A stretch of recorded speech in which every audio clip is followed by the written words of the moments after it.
یہ ایک عادت تمہاری پوری زندگی بدل سکتی ہے۔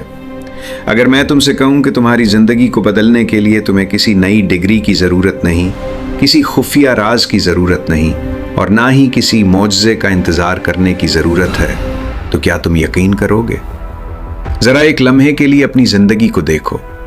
کتنے خواب تھے جو تم نے دیکھے تھے، کتنے وعدے تھے جو تم نے خود سے کیے تھے، کتنی بار تم نے فیصلہ کیا تھا کہ اب سب کچھ بدل جائے گا، مگر پھر وقت گزرتا گیا، دن مہینوں میں بدلے، مہینے سالوں میں، اور زندگی ویسی ہی رہی۔ کیوں؟ کیا اب قسمت تمہارے خلاف تھی؟ کیا دنیا تمہیں روک رہی تھی؟ یا پھر وجہ کچھ اور تھی؟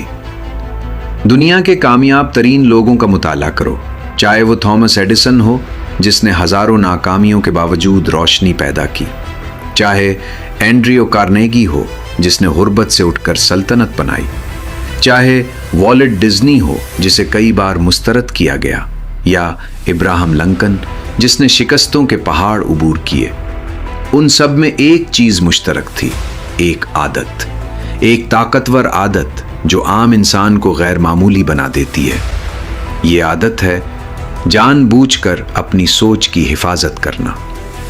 زیادہ تر لوگ اپنی زندگی کو بدلنے کی کوشش کرتے ہیں لیکن اپنی سوچ کو نہیں۔ وہ بہتر نتائج چاہتے ہیں لیکن پرانے خیالات کے ساتھ۔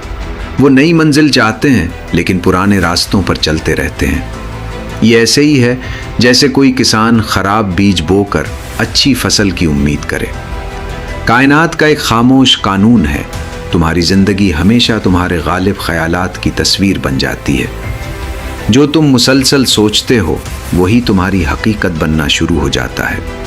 اسی لیے کامیاب لوگ سب سے پہلے اپنے ذہن پر کام کرتے ہیں۔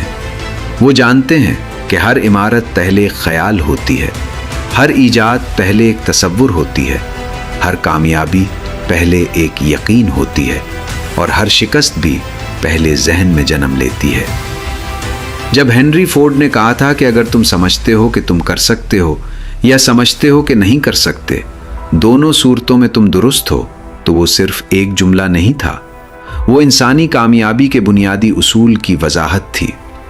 تمہارا ذہن ایک باغ ہے، اگر تم اسے چھوڑ دو گے تو اس میں خود بخود گھاس اگے گی، شک، خوف، بہانے، مایوسی، اور اگر تم روزانہ اس باغ کی دیکھ بھال کرو گے تو یقین اگے گا، جرأت اگے گی، امید اگے گی، اور وہ طاقت پیدا ہوگی جو حالات کو بدلنے لگتی ہے۔ یہی وجہ ہے کہ ہر عظیم کامیابی پہلے اندر پیدا ہوتی ہے اور بعد میں باہر نظر آتی ہے۔ دنیا ہمیشہ اندرونی حقیقت کا بیرونی عکس ہوتی ہے۔ جو شخص اپنے ذہن میں شکست خوردہ ہے وہ جیت کر بھی مطمئن نہیں ہوتا، اور جو شخص اپنے ذہن میں فاتح ہے وہ مشکلات کے درمیان بھی راستہ ڈھونڈ لیتا ہے۔